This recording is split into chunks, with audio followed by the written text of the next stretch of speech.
Hola, queridos amigos y hermanos que nos acompañan en una transmisión más de el repaso de la lección del texto bíblico de la lección de escuela sabática. Gracias por ser parte de esta familia de Conectados con el Cielo. Reciban un saludo fraterno de parte de este servidor y de todo el equipo que está día a día sosteniendo este canal con la disertación de la palabra de Dios durante todos los días de la semana, los 365 días del año. Vamos a tener una palabra de oración para tener un repaso interesante de una lección maravillosa que se la voy a dedicar a todos aquellos que están en contra de la teología de la última generación. Específicamente aquellos que creen que jamás vamos a dejar de pecar. Así que vamos a orar y a pedirle al Señor la dirección en este estudio. Padre, muchas gracias porque por su voluntad podemos llegar hasta este momento de la semana, donde vamos a hacer un repaso general de la lección y a sacar la mejor de las conclusiones para cambiar nuestro estilo de vida, para cambiar nuestra forma de adorarle y poder aprovechar todas esas ventajas espirituales que usted ha puesto delante de nuestros ojos para no pecar contra usted, para guardar sus mandamientos y llevar un estilo de vida recto, que significa una vida sin pecado, para gloria de su nombre. En Cristo tenemos nuestro garante, tenemos la solución al problema del pecado. Ahora, en nuestro tiempo, en tiempo real, gracias a Jesucristo, podemos tener la esperanza de victoria sobre la tentación y sobre el pecado. Bendiga este estudio, Señor, en el precioso nombre de Jesús. Amén y amén. Ok, lección número 8. Sabiduría para vivir con rectitud. Hay una tremenda diferencia entre sabiduría, entre conocimiento e inteligencia. Hay personas que son muy inteligentes, hay personas que tienen mucho conocimiento, pero lamentablemente no son sabias. La sabiduría tiene que ver con la forma correcta de poder conducirnos en la vida. Y allí no nos ayudan las matemáticas. Allí el conocimiento médico-científico no nos sirve de nada. Me refiero a la sabiduría que solamente puede venir de Dios, porque podemos hablar de la sabiduría humana. Y no siempre el inteligente es sabio, ni el sabio es inteligente. En el caso de la sabiduría divina, es un grado de inteligencia superior, sublime, que tiene como intención usar todo el intelecto con el poder de Dios para saber discernir qué es lo bueno y qué es lo malo, cuál es el bien y cuál es el mal. Fundado en esto, el salmista nos dice en el capítulo 90, el versículo 12, enséñanos a contar nuestros días, de modo que nuestro corazón adquiera sabiduría. Necesitamos sabiduría para tomar las mejores decisiones de vida. Necesitamos sabiduría para podernos conducir en esta vida. Necesitamos sabiduría para poder hacer las mejores elecciones en nuestro proyecto de vida. Necesitamos sabiduría para poder relacionarnos y vivir en comunidad con los demás. Necesitamos la sabiduría más que humana, aquella que todo lo puede, aquella que es poderosa porque viene de las manos de Dios. El autor nos dice que la palabra de Dios nos brinda instrucciones para una vida justa. Y cita Salmo 119, del 9 al 16. Esta semana hemos estudiado algunas porciones del Salmo más largo de toda la Biblia. O el Salmo más largo de todos los Salmos. Y el capítulo más largo de toda la Biblia. Un capítulo maravilloso que es una alegoría a los mandamientos de Dios. También va dedicada para todos aquellos que están en contra de la ley de Dios, aquellos que dicen que no puede guardarse o aquellos que dicen que ya no se debe guardar. Si esto es así, ¿por qué entonces Dios permitiría que el capítulo más largo de toda la Escritura hable precisamente de la ley del Señor? Entonces, el autor dice de que la palabra de Dios nos brinda instrucciones para vivir una vida justa. ¿Y qué es vivir una vida justa? Una vida sin pecado. Cumplir la ley de Dios, dice el autor, de ninguna manera es una observancia legalista de normas. Totalmente de acuerdo. Sino vivir en una relación íntima con Dios, una vida llena de bendiciones. Y aquí quizás voy a discrepar un poco con el autor, pero sí, observar la ley de Dios no significa seguir normas legalistas. Acordémonos que es una ley de amor y debe guardarse en amor. Pero, ¿qué significa entonces cumplir la ley? ¿Vivir una vida en relación íntima con Dios? Sí, es la base. Es la base. Pero también hay que cumplir la norma. Ejemplo, el sábado es sábado y ese día no debe emplearse para cosas seculares.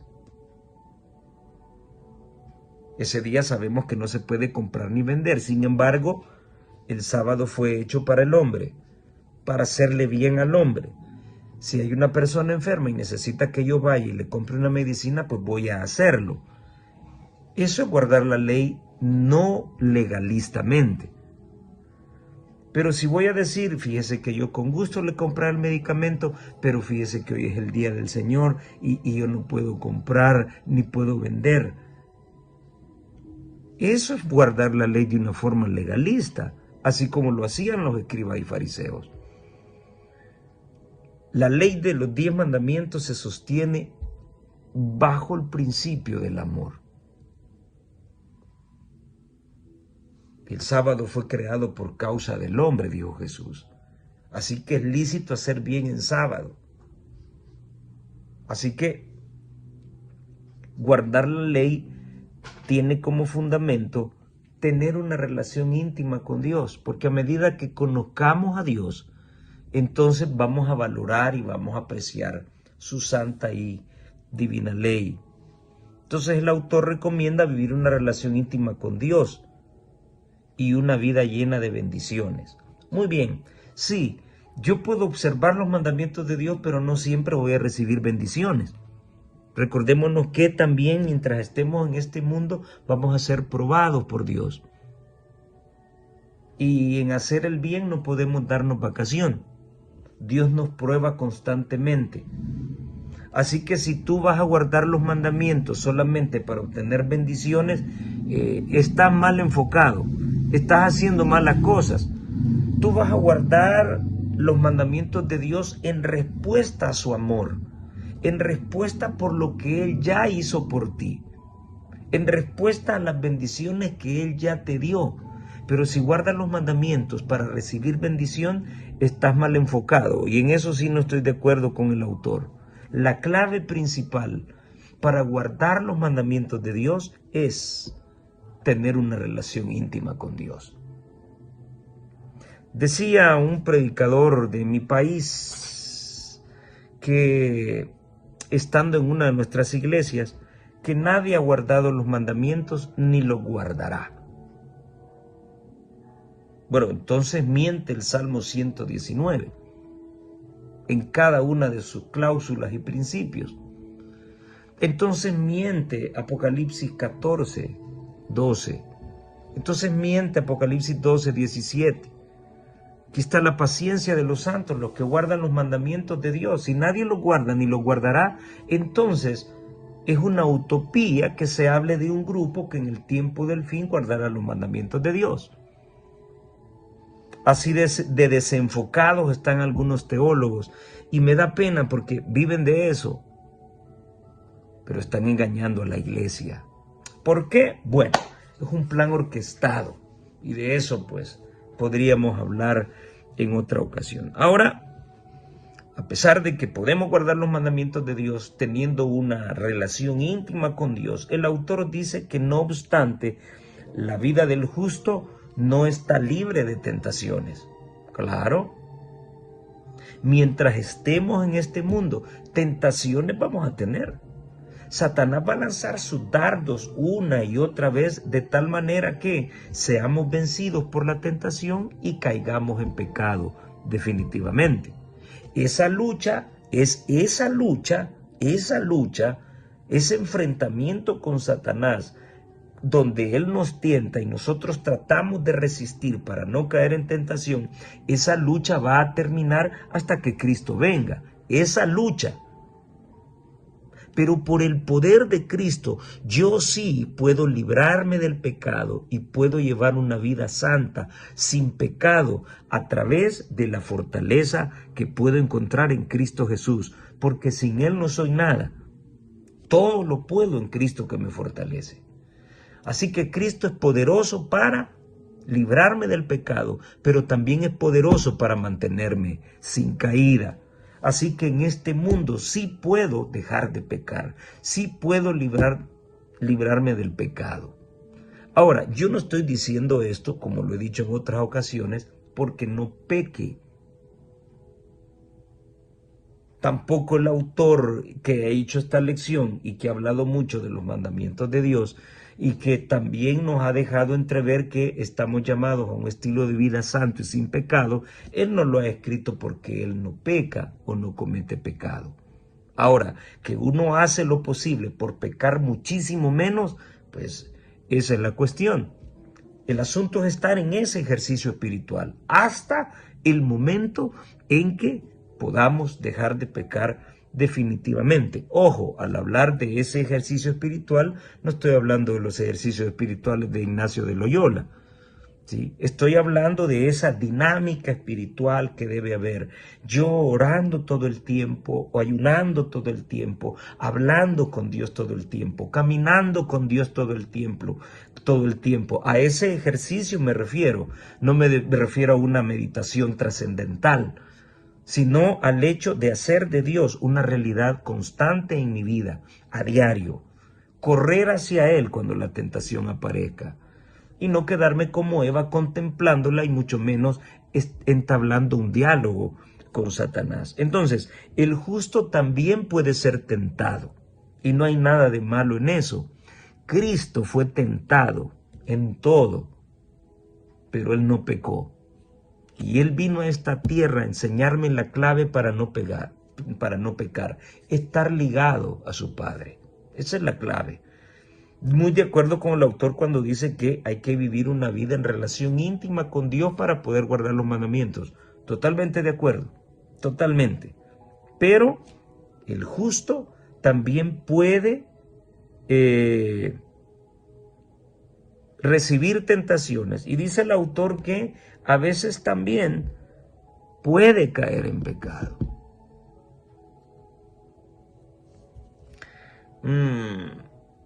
Ahí difiero bastante con el autor, sinceramente. Sí, la Biblia está llena de personajes que fueron justos delante de Dios, pero pecaron. Sí, pero desde el momento en que dejaron de pecar, el momento en que pecaron, ¿sí? Esa justicia la perdieron.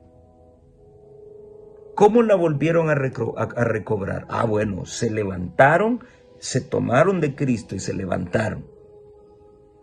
Se arrepintieron de su pecado, confesaron su pecado y entonces fueron cubiertos nuevamente por la justicia divina. ¿Por qué te menciono esto?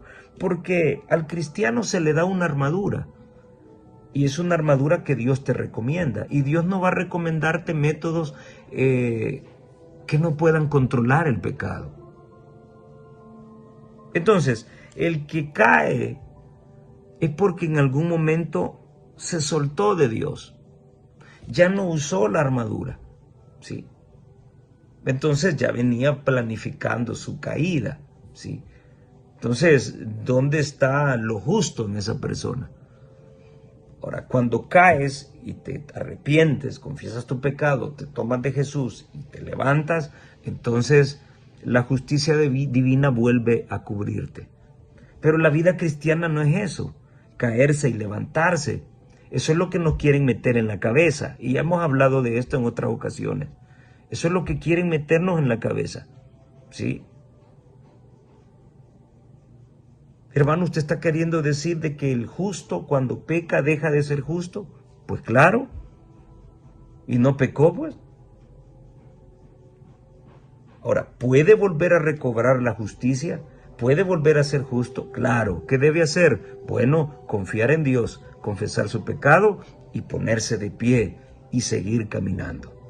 ¿Bien? Sí, pero el que cae en pecado, la palabra de Dios menciona en la carta del apóstol Juan de que el que es nacido de Dios no peca. No peca. Por eso es que difiero en esta parte de que a veces el justo cae. Si cayó es porque dejó de ser justo. Si cayó es porque se quitó la armadura. Si cayó fue porque dejó de confiar en Dios. Oh, sí, pero es que, y con David, que Dios le llamó un hombre conforme al corazón de Dios. Sí, pero porque David se arrepintió y confesó su pecado. Si David no hace eso, entonces Dios no le hubiese dado ese título, un hombre conforme al corazón de Dios. No sé si se entiende, y quizás muchos difieran conmigo en eso, pero yo me fundamento en lo que dice Juan, el que es nacido de Dios no peca. ¿Y por qué no peca? Porque la simiente de Dios está en su corazón. Y la simiente de Dios es Cristo. Y no puede pecar, no puede. Así que, no sé, aquí quizás tuvieron que haber puesto otra cosa. Sí estoy de acuerdo en que el justo recibe tentaciones todo el tiempo, ¿sí? Sí, pero cuando cae, cayó en pecado. Y ahí pierde todos los privilegios. Hasta el momento en que con sinceridad de corazón se toma de Jesús, se arrepiente y confiesa su pecado. Y ese es el proceso que siguieron todos los justos de Dios en la Escritura que en algún momento cayeron en pecado. Sí. En ese momento que cayeron, en ese momento que se soltaron, en ese momento que estuvieron pecando, dejaron de ser justos. Lo que les valió es que se tomaron de las promesas divinas y volvieron a recobrar esa relación con Dios. Eso les permitió, eso les devolvió nuevamente el hecho de ser justos. Dios permite tiempos de prueba para que la fidelidad de sus hijos se revele claramente. Bien, no solo la fidelidad, las pruebas de Dios, son un termómetro que mide mi estado espiritual. ¿Cómo está el grado de orgullo en mi corazón? ¿Sí? y revela de parte de quién estoy. Ahí viene la cuestión de la fidelidad, pero que las pruebas solamente miden la fidelidad. No, no, no, no. Las pruebas miden cuánta basura hay dentro del corazón. Y el objetivo de la prueba es que confiemos en Dios y que nos pongamos en sus manos para erradicar del corazón todas esas cuestiones que no están bien. Ahora, ¿puede un justo perder la salvación que recibió en Cristo Jesús? Sí. Si cae y no se levanta, lo pierde todo.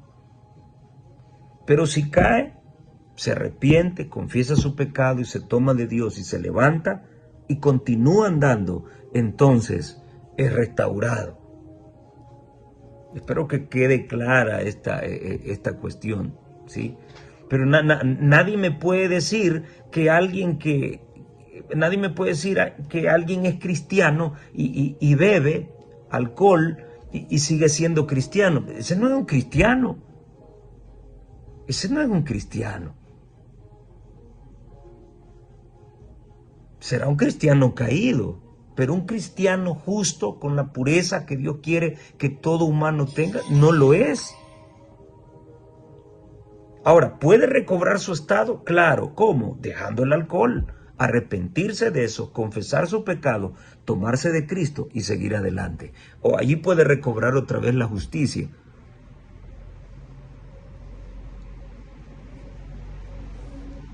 No tenemos tiempo para perderlo, dice la sierva de Dios, ni tiempo para dedicarlo a placeres egoístas, ni tiempo para entregarnos al pecado. ¿Podemos vencer el pecado en este mundo, sí o no? Ella dice que no tenemos tiempo para estarlo entregando al pecado. Entonces, ¿qué debo hacer? Dejar de pecar. Ese es el mensaje. Ahora hemos de formar caracteres para la vida futura e inmortal. ¿Dónde voy a aprender a dejar de pecar? Aquí en esta tierra. Aquí. Pero si Cristo va a transformarme hasta que Él vuelva, y entonces, ¿cómo sé yo que realmente fui fiel a Dios? ¿Dónde está la lucha? ¿Dónde? Aquí está claro, en esta tierra, aquí ahora, hemos de formar caracteres para la vida futura e inmortal. Ahora hemos de prepararnos para el juicio investigador. Bueno, entonces si hasta que Cristo venga vamos a dejar de pecar, entonces quiere decir que Él va a venir a salvarme en mi salsa, en mis pecados. Entonces no tiene sentido estar en la iglesia. Entonces no tiene sentido leer la Biblia, si es que nunca voy a dejar de pecar en este mundo. Entonces no tiene sentido tanta amonestación en la Biblia con respecto a abandonar el pecado y llevar un estilo de vida santo, y a las amonestaciones también del espíritu de profecía. Los obstáculos que impiden nuestro progreso no desaparecerán nunca ante un espíritu vacilante y dudoso. Quiere decir que si tu espíritu no es vacilante y no duda, sino que se aferra de las promesas en Cristo, quiere decir que los obstáculos que te hacen caer pueden ser vencidos. Es lo que ella está dando a entender. Aquellos que difieren la obediencia, o aquellos que dicen voy a ser obediente hasta que esto desaparezca, a eso va ella. Aquellos que difieren la obediencia hasta que toda incertidumbre desaparezca y no queden riesgos de fracaso ni de derrota, nunca van a obedecer, nunca. La fe mira más allá de las dificultades y echa mano de lo invisible, aún de la omnipotencia, y por lo tanto no puede resultar frustrada. La fe es como asir la mano de Cristo en toda emergencia. Qué bonito fuera que cuando aparece la tentación de ese pecado que tanto nos gusta hacer, qué bonito que corriéramos a Cristo y asirnos de su mano. y luchar junto con Él contra esa inclinación a pecar y poder salir victoriosos. Esa debe ser la actitud, pero muchas veces no le ofrecemos resistencia al pecado. Nosotros mismos lo hemos estado fabricando. Y cuando pecamos ponemos excusas, le echamos la culpa a medio mundo. Es que yo hice esto porque no me miraban bien, no me hablaban, me maltrataron, o fulano dijo esto. Siempre buscamos excusas, eso es viejo. Adán y Eva lo hicieron. La fe es como asir la mano de Cristo en toda emergencia. Eso está en Obreros Evangélicos, la página 276 y 277. Ahora, la ley de Dios, ¿para qué ha sido dejada?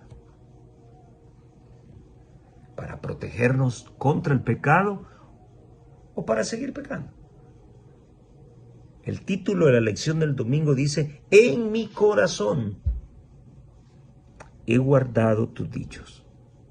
En mi corazón he guardado tus dichos.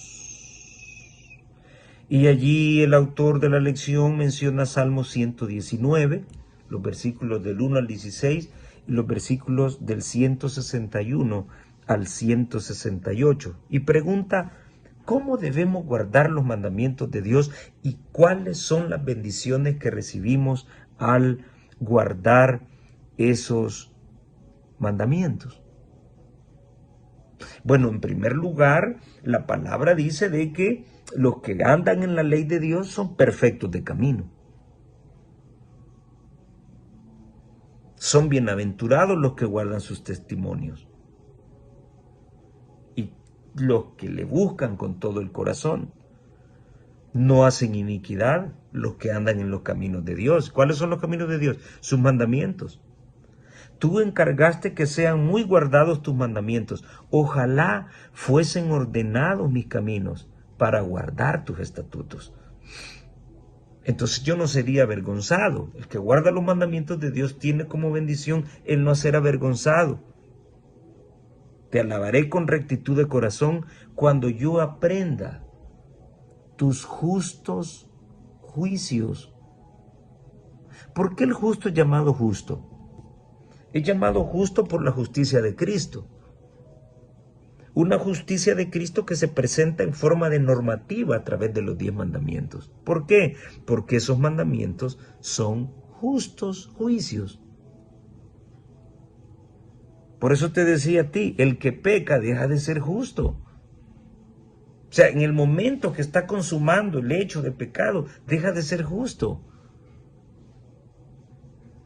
¿Por qué? Porque le ha dado la espalda a Cristo, le ha dado la espalda a sus mandamientos.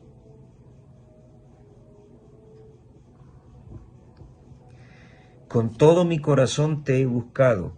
No me dejes desviarme de tus mandamientos. ¿Por qué? Porque ellos nos señalan el camino por donde debemos andar. Ellos nos ayudan a diferenciar entre el bien y el mal. En mi corazón he guardado tus dichos. Qué básico, Salmo 119, 11. En mi corazón he guardado tus dichos. ¿Para qué? Para no pecar contra ti. ¿Para qué guardamos los mandamientos? ¿Para salvarnos? No. Guardamos los mandamientos del Señor para no caer en pecado. Bueno, y que no los adventistas del séptimo día conocemos los 10 mandamientos y aún así cometemos pecados. Sí, conocemos los 10 mandamientos, pero no los guardamos. Sabemos dónde se encuentran, sabemos qué dicen y hasta de memoria no lo sabemos algunos. Pero pecamos porque esa ley no ha transformado el corazón. Esa ley debe estar guardada aquí. Por eso es que en el nuevo pacto este corazón de piedra es quitado y ahora su ley es escrita en nuestro corazón de carne, en nuestro entendimiento purificado. En mi corazón he guardado tus dichos para no pecar contra ti. El que guarda correctamente los mandamientos de Dios, así como Dios quiere, no peca. No lo digo yo, lo dice el salmista. En mi corazón he guardado tus mandamientos para no pecar contra ti. Bendito tú, oh Jehová, enséñame tus estatutos. Con mis labios he contado todos los juicios de tu boca. Me he gozado en el camino de tus testimonios más que de toda riqueza. En tus mandamientos meditaré y consideraré tus caminos. Me regocijaré en tus estatutos. No me olvidaré de tus palabras. Tremendo. Qué poderosa es la ley de Dios. Puede salvarnos de caer en pecado. Pero una vez que hemos pecado, la ley no puede hacer nada por nosotros. Cuando la ley me salva de caer en pecado, está ejerciendo una función de advertencia preventiva. Pero una vez que yo he pecado, la ley de Dios no puede hacer nada por mí. Lo único que puede hacer es señalar mi pecado. Entonces, para limpiar mi mancha de pecado, ¿qué es lo que necesito? La sangre preciosa de Cristo Jesús. Qué misericordioso fue Dios a dejarnos un código que nos diga qué es lo bueno y qué es lo malo. No nos ha dejado a la deriva. Cristo no vino a esta tierra a vivir la vida que nosotros debíamos vivir. No. Él vino a llevar el castigo que nosotros merecíamos, pero nos vino a enseñar cómo vivir una vida libre sin pecado. Cómo estar ligado a su Padre. Ahora, que no lo querramos hacer, bueno, porque lamentablemente, aunque nos llamemos cristianos, pues sentimos que es más sabroso estar en pecado que en vivir en la presencia de Dios. Esa es la desgracia de la vida cristiana, del cristiano moderno. Es más atractivo el pecado que lo que Cristo ofrece. Tremendo eso, tremendamente. Andar a la luz del rostro de Dios implica cumplir la ley de Dios, dice el autor. Del mismo modo, caminar en la ley del Señor implica buscar a Dios con todo el corazón. Correcto. Andar por caminos perfectos es otra forma que los salmos utilizan, dice el autor, para describir la vida recta. Conducirse sin tacha, dice la versión Dios habla hoy. ¿Y qué es conducirse sin tacha o sin mancha? Conducirse sin pecado. Describe un sacrificio sin defecto que es aceptable a Dios. Del mismo modo, la vida del justo, según Romanos 12:1, debe ser un sacrificio vivo. No debe estar manchada por el amor al pecado, ni tampoco estar manchada por el pecado. Interesante. Ahora, ¿por qué se nos están dando todos estos conceptos si hoy nos enseñan de que en esta tierra nunca vamos a dejar de pecar? Y entonces, ¿por qué nos enseñan todo esto? ¿Por qué hay advertencias? ¿Por qué hay motivaciones a guardar la ley de Dios para no pecar contra Dios? Porque sí podemos librarnos del pecado.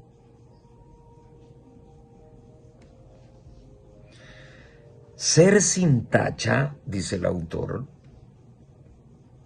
guardar los mandamientos de Dios y buscar a Dios con todo el corazón son actitudes inseparables en la vida. Y creo que antes de guardar los mandamientos de Dios, lo primero que debo hacer en mi vida es buscar a Dios con todo el corazón. Y una vez que yo he buscado a Dios y una vez que yo conozco a Dios, entonces será una delicia para mí guardar sus mandamientos. Ese es el camino. Mucha paz gozan los que aman tu ley, y para ellos no hay tropiezo, dice Salmo 119, 165. Y dice el autor, No lo digo yo, lo dice él. La imagen del tropiezo representa el fracaso moral. Cuando yo fracaso moralmente, entonces peco y tropiezo. Como la lámpara para los pies del salmista en el versículo 105 del Salmo 119, la palabra de Dios nos protege de las tentaciones. Y si yo le creo a la palabra de Dios, y si yo le obedezco a la palabra de Dios, entonces estaré protegido contra la tentación y no voy a pecar. ¿Notan ustedes cuántos flancos de defensa? Sus mandamientos. Segundo, mi relación íntima con Él. Tercero, su palabra. 3 dispositivos poderosos para vencer la tentación y no pecar. Pues sí, pero como nos venden la idea de que somos imperfectos. Bueno, ¿y no en Cristo todas las cosas son hechas nuevas? Entonces, ¿por qué seguimos pecando? Porque realmente no hemos sido nacidos de Dios. ¿Por qué se perdió el primer amor en nuestra vida? Porque no hemos sido nacidos de Dios. Cristo no está en el corazón, que es la simiente de Dios. Porque cuando Cristo está en el corazón, no puedes pecar. Tremendo eso. Por eso es que el término defak que se usa en Apocalipsis 3:20 significa que Jesús está pomporroneando urgentemente a la puerta de tu corazón y de mi corazón para que le dejemos entrar, porque nuestros pecados lo tienen afuera. Porque nuestros pecados son más sabrosos y más atractivos que la paz que Cristo nos da. Hermano, ¿pero cómo dice usted eso? No nos engañemos. No nos engañemos. Esa es la realidad. Si amáramos a Dios como debe ser, no pecáramos. No pecáramos. Y tenemos tantos ejemplos en la Escritura. Hombres y mujeres que fueron probados, pero cuando todos sus defectos de carácter fueron vencidos por la sangre del Cordero, Dios dejó de probarlos, porque ellos demostraron a quién servían verdaderamente. Qué maravilloso esto. Bienaventurados los perfectos de camino. ¿Quiénes? Los que andan en la ley de Jehová. Quiere decir que los que no andan en la ley de Jehová no son perfectos de camino, aunque se llamen cristianos, aunque se llamen evangélicos. Todo aquel que está en contra de la ley de Dios, todo aquel que es enemigo de los 10 mandamientos de Dios, no puede decir que hay verdad en él. No puede decir que es una persona de perfecto camino. Sí, pero no solamente le digo esto a los evangélicos, sino también a los que somos adventistas del séptimo día y que decimos defender estos 10 mandamientos. Sin embargo, nos hemos convertido en especialistas para poder abrogarlos, pisotearlos y anularlos de nuestra vida. Entonces, aunque seamos adventistas del séptimo día, pero si no andamos en la ley de Dios, de igual manera, no somos perfectos de camino. Así de claro es esto. La ley de los 10 mandamientos no debe ser contemplada tanto desde el lado prohibitivo como desde el lado de la misericordia. Sus prohibiciones son una segura garantía de la felicidad en la obediencia. Aquí no dice que la ley de Dios sirve para perdonar pecados. No. Somos salvos del pecado, de la mancha de pecado por guardar los mandamientos. Aquí no dice eso. Quien guarda la ley de Dios es feliz en la obediencia. Y no puede pecar, porque la simiente de Dios está dentro de él.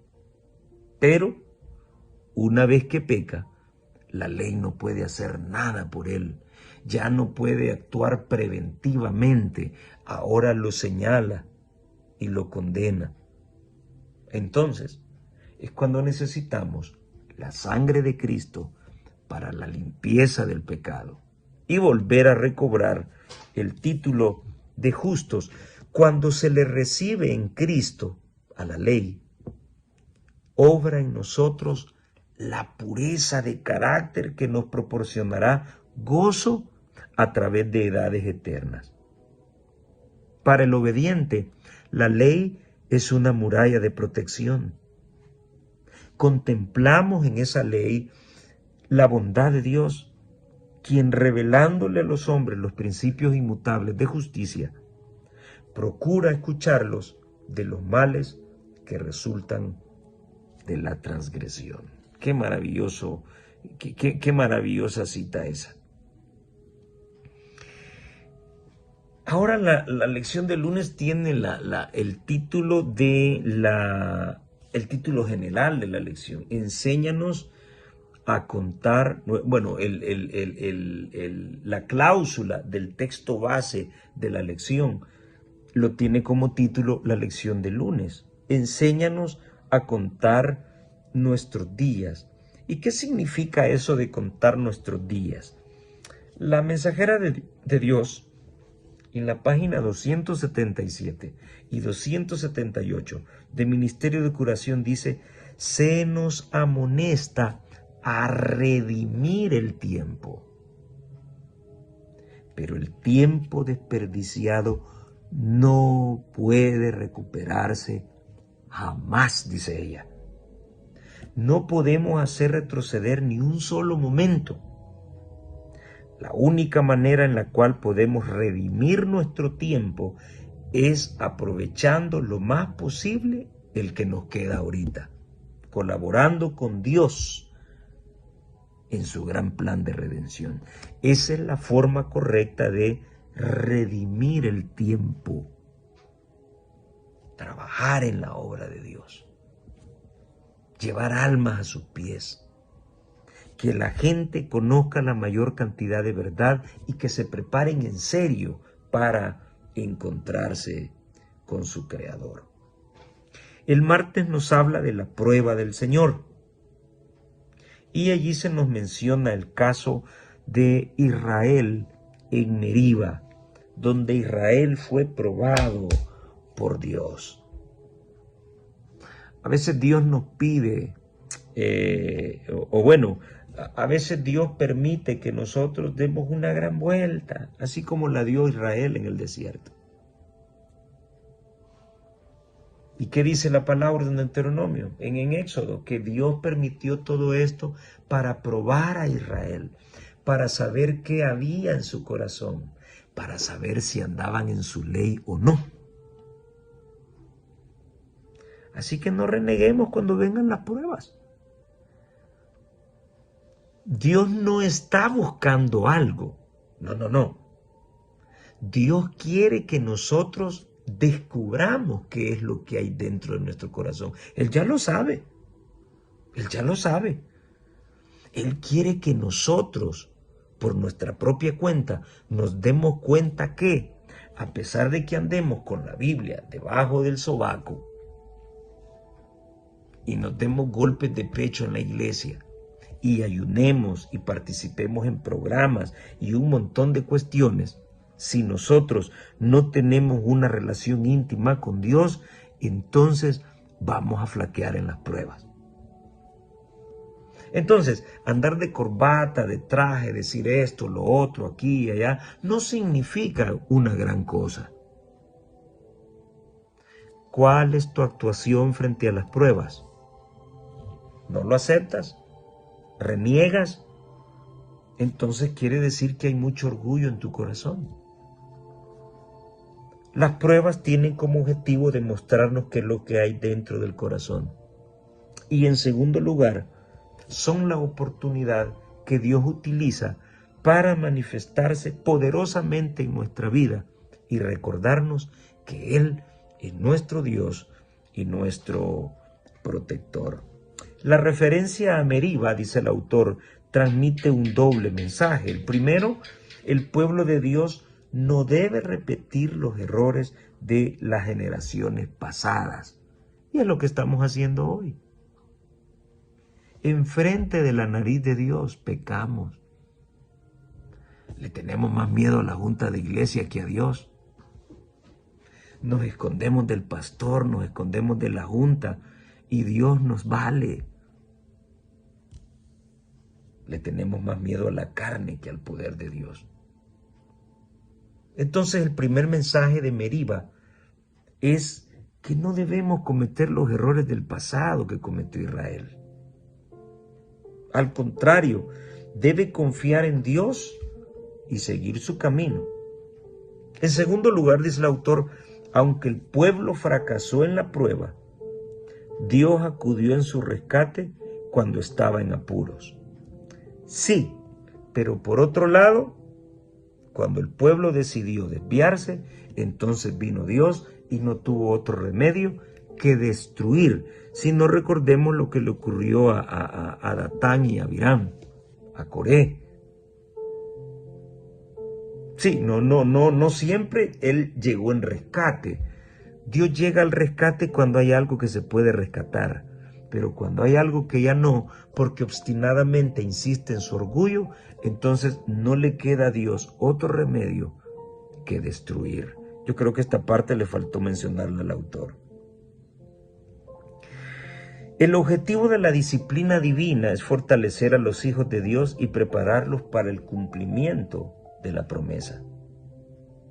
Y aquí el autor menciona el ejemplo de José. Si se rechaza la instrucción de Dios, el resultado es más terquedad. Y esa terquedad va aumentando, el corazón se va endureciendo hasta que la persona se vuelve obstinada. ¿Y yo para qué voy a cambiar? ¿Y cuál es el problema si no cambio? ¿Y qué? El orgullo sobresale.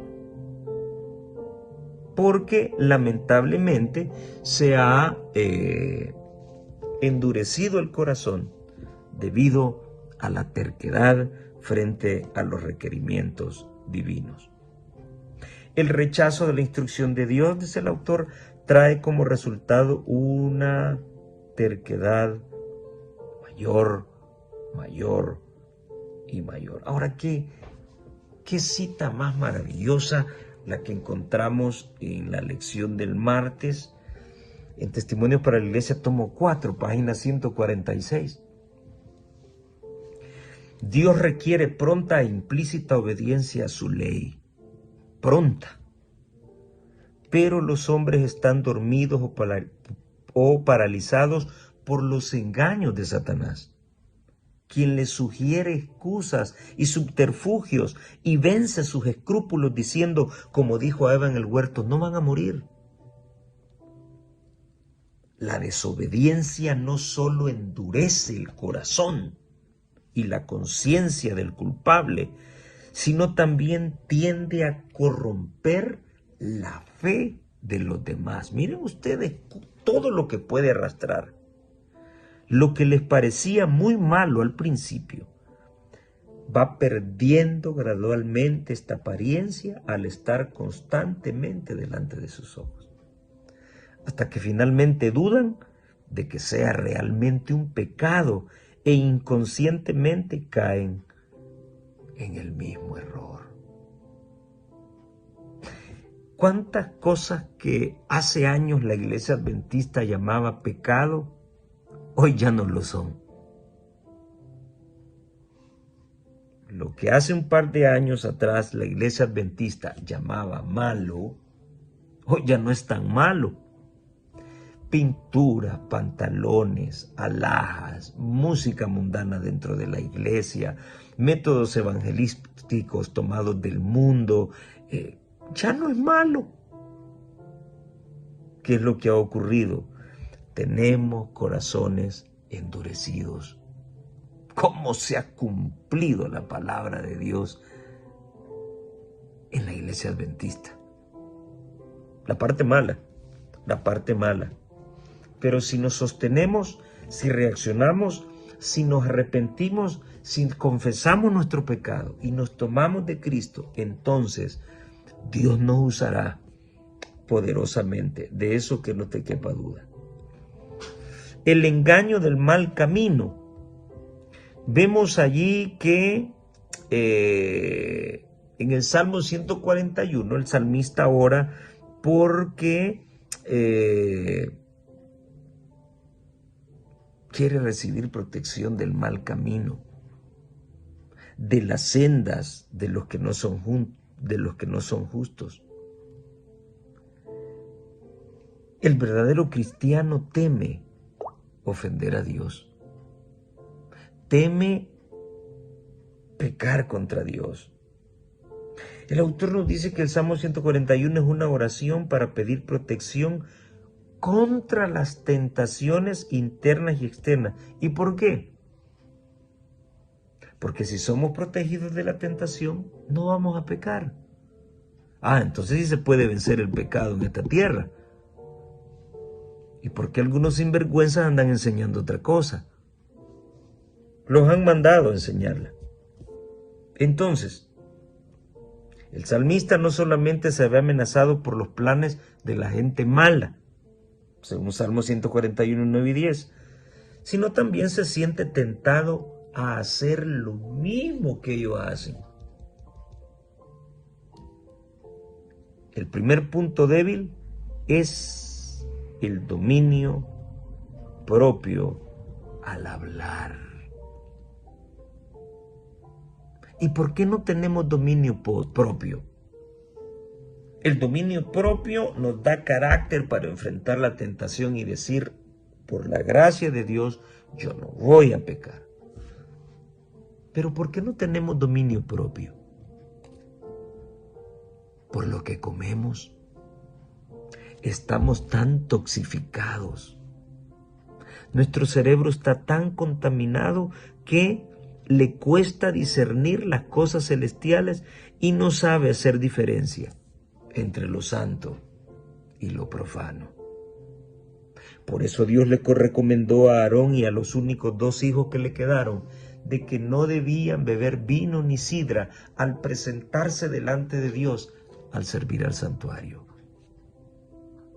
¿Para qué? Para 2 cosas.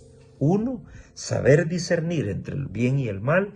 Y 2, para enseñar correctamente la ley de Jehová al pueblo. Y por eso muchos ministros del evangelio adventistas andan más torcidos que un montón de evangélicos torcidos. Y estos son peores, porque conociendo la verdad, tuercen la verdad y enseñan tonterías. Las tonterías que sus patronos y sus jefes les han enseñado. Y no me refiero principalmente a la dirigencia, sino a los consorcios que se han establecido con Roma, para no ofender a Roma y permitir que el pueblo se corrompa. Por eso nadie dice nada, por eso todo el mundo se calla, por eso es que aquel salió bailando despacito y nadie dijo nada. Es más, ya muchos lo olvidaron, pues. Va a venir otro grande haciendo otra torpeza y nadie va a decir nada. ¿Pero por qué? Porque el sistema ya está configurado de esa manera. Y no estoy hablando de un sistema computacional. Estoy hablando de la servidumbre a la que han sometido a los grandes de nuestra iglesia las influencias de Roma. Tremendo, tremendo. Nunca pensé que fuésemos a llegar a eso, pero ya estaba escrito. El salmista describe su corazón como la principal amenaza, dice el autor, porque allí se libra una lucha verdadera. La lucha entre el bien y el mal se desarrolla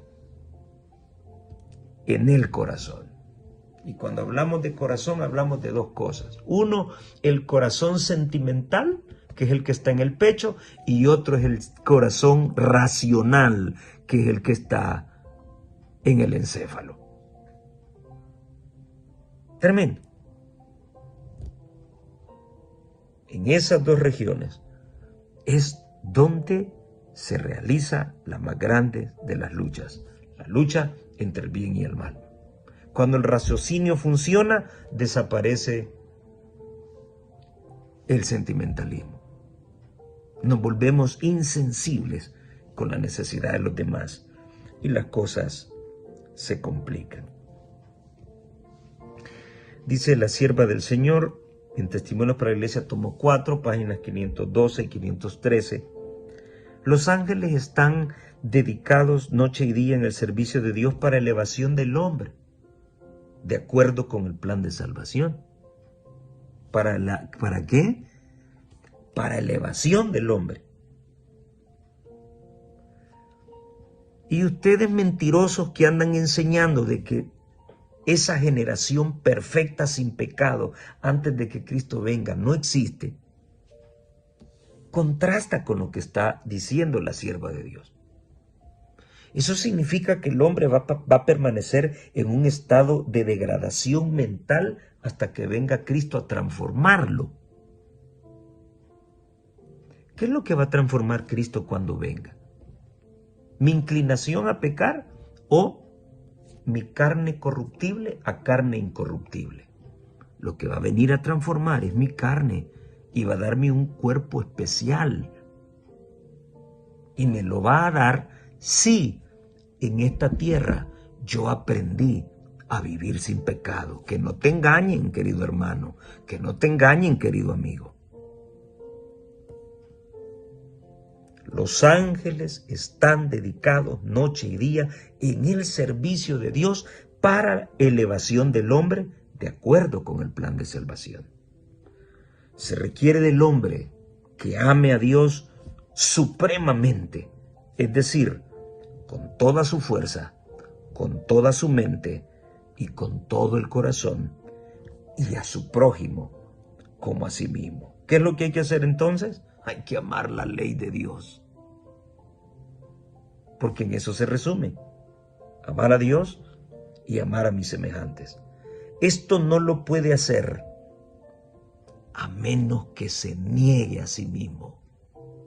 Dijo Cristo, si alguno quiere venir en pos de mí, niéguese a sí mismo y tome su cruz y sígame.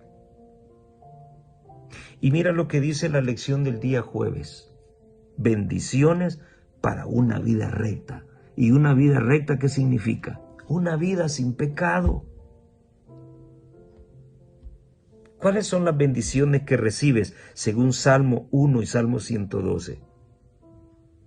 Eres bienaventurado si no anduviste en consejo de malos, ni estuviste con pecadores, ni en silla de escarnecedores te has sentado, sino que te has deleitado en la ley de Jehová y has hecho de ella tu delicia, y en su ley meditas de día y de noche. Entonces, vas a ser como un árbol plantado junto a corrientes de agua. Todos los arbolitos que están cerca de corrientes de agua están verdecitos, tienen madera dura, resisten el paso de los años.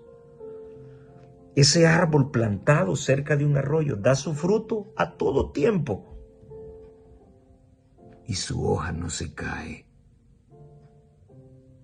Y todo lo que hace prosperará. No solo económicamente, sino en todo. El que guarda la ley de Jehová. Tremendo. Querido amigo, querida amiga, querido hermano y hermana, es precioso ser cristiano, pero es más precioso ser un cristiano fiel y verdadero, que guarda los mandamientos de Dios, porque ama a su Dios. Guarda los mandamientos de Dios en agradecimiento a lo que Dios hizo en su vida. Si hasta el día de hoy no has sentido esa delicia y esa satisfacción, yo te invito a que hagas la prueba. El que guarda la ley de Dios no es avergonzado. Dios le honra, porque Él honra a los que le aman y a los que dan todo por Él. ¿Aceptas el desafío? Que Dios te bendiga y nos vemos en la próxima.